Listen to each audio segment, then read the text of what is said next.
Welcome to our lesson on singing pop music. Pop singers are probably the most famous and recognized singers of the last 100 years, and pop songs are the most common songs you'll find on the radio and in music stores. If you plan to have major success as a singer, especially as a solo artist, you'll probably end up singing more than a few pop songs in your career. So what exactly is pop? Pop music is a way to describe popular music played on commercial radio stations and television. It's mostly widely marketed to a younger audience, like you, I think. Pop songs are usually about the subjects of love in all its forms, and they're usually shorter in length than, say, a jazz tune or a classical piece. And although pop has been influenced by literally every other type of music before it, and even the music that's still being made around it today, it's most closely associated with rock and roll. All right, so that's what pop music is. But what's the style of pop songs themselves? Well, first of all, a pop song is written with a hook, or a part that grabs the listeners right away. A hook doesn't need to be long. Sometimes it may only be a few seconds. It just has to be memorable. When you hear the hook, you should instantly know what song is playing.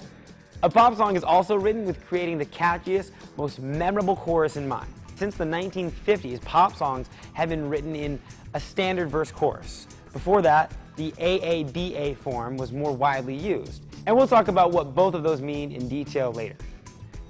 There may or may not be a bridge section in a pop song, and it can be instrumental or have lyrics and vocals on top of the instruments. Overall, pop songs tend to have very simple melodies, simple beats and simple vocal styles that are some of the easiest to sing along with in music.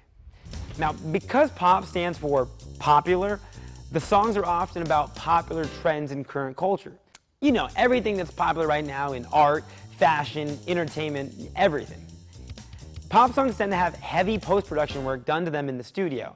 That's all the special effects they add to your voice and the music later to give it style or make it more interesting. And very important, pop songs are written and recorded with the idea that they want to appeal to as many people as possible, especially young people. Now, a big sign that you're listening to a pop song is that it'll be much shorter than a lot of other songs, usually just 2 or 3 minutes long.